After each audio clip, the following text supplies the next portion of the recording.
ఎలక్షన్లో ఖర్చు పెట్టేశారంటే వ్యాలిడ్ కాదు. వాళ్ళు బంగారం కొన్నారంటే దానికి నీ ప్రభుత్వానికి ఏంటి సంబంధం?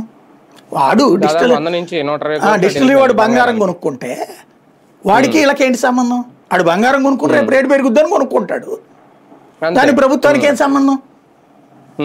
ఇకపోతే ఎలక్షన్లో ఖర్చు పెట్టారు, నువ్వు ఎలా ప్రూవ్ చేస్తావు? ఎలక్షన్లో ఖర్చు పెట్టావని తెలుగుదేశం ఖర్చు పెట్టలేదు, ఎట్లా చెప్తావు?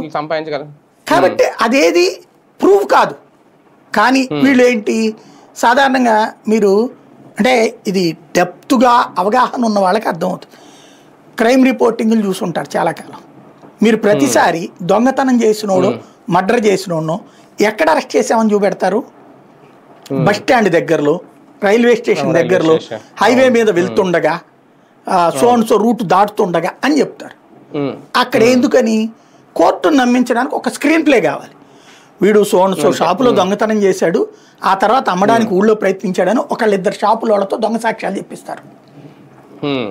వాళ్ళు మేము కొనమన్నారు, దాంతో పక్క ఊళ్ళకి వెళ్ళి అమ్మడానికి ప్రయత్నిస్తూ ఉండగా అక్కడ ఉన్నటువంటి ఒక బస్సు ఎక్కడానికి ప్రయత్నిస్తుంటే మా పోలీసులు బస్ స్టాండ్లో రెడీలో కూర్చుని ఉన్నారు, వెయిట్ చేస్తున్నారు, వెంటనే ఇంటి పట్టుకున్నారు. లేదా పోలీసులు అనుమానంతో తనిఖీలు చేస్తుండగా అని కూడా బెటరు, పోలీసులు సహజ సిద్ధంగా తనిఖీ చేస్తుండగా అక్కడ దొరికారు, బంగారం ఎక్కడదని ఆరా తీసినప్పుడు ఇదంతా బయటపడింది అని చెప్పి